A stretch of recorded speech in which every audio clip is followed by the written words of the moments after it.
Okay, tonight it was a little bit clearer compared to last night, which was really foggy. And I was able actually to go and set up a small telescope. I didn't want to take a big, heavy one. So I went and put this telescope. It's an OpticStar AR90S 90mm refractor. It's a short tube refractor. I used the Zeiss microscope eyepiece. It's a Pl-10, I think, 20. 20, and this is equal to 25mm and 57 degrees field of view.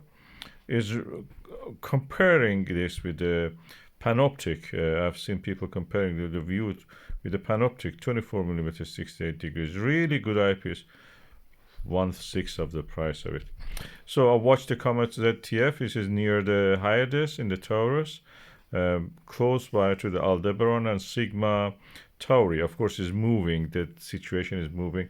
I hold the camera as a Huawei P30 Pro mobile phone against the eyepiece, nothing else, and I was able to catch it. The mount is a Flextube, Skywatcher Flextube 130 Dobsonian tabletop mount, white one. So my estimate of the magnitude of the comet is around magnitude 7. The online data says it's magnitude 7.1, so close enough. In good seeing conditions, you can actually see the fan-shaped tail of the comet easy. It was a little foggy and wet tonight, but I could see the tail clearly. I also turned the telescope toward the Great Orion Nebula Messier 42 or M42, and I was able to capture this. I'm really happy. One of the best views I've ever had with any camera, a mobile phone camera, with this telescope. Really nice wide field of view. Really everything visible.